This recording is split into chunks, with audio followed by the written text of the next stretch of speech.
Nagmarcha ang ilang estudyante sa UP sa Quezon City para kondinahin ang mga nasa likod ng maanumalyang flood control.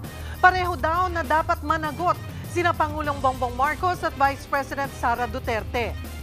Live mula sa UP Diliman, nasa frontline ng balitang yan, si Gary De Leon. Gary.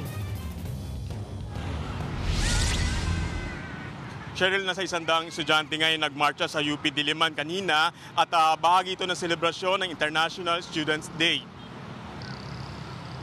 Sinisigaw nila na dapat daw panagutin si Bongbong Marcos sa issue ng flood control. Nais din nila na ituloy rin ang paglilitis kay VP Sara Duterte sa issue ng confidential fund. Kasama rin sa pagtitipon ang Akbayan Youth at si Akbayan Representative Percy Sendanya. Manamig naman ang pagtanggap ng mga realista sa mga revelasyon ni Saldico sa flood control at budget insertion.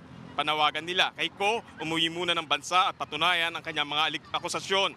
Bumuhos naman ang ulan kaya lumipat ang grupo sa Palma Hall at doon nagdaos ng programa. Nag-perform doon ang P-pop group na Vision kaya pati mga fans nila nakisali rin sa rally. Transparency at accountability rin ang sigaw ng mga estudyante sa programa.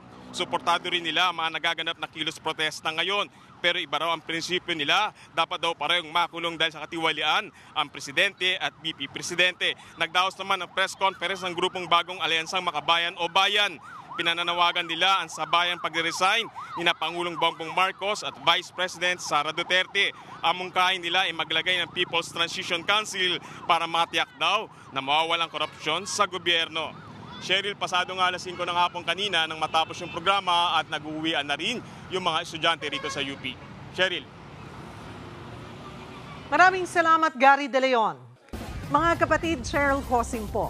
Maging maalam at may pakialam sa mga napapanahong issue at headlines. Mag-follow at mag-subscribe na sa social media pages ng News 5.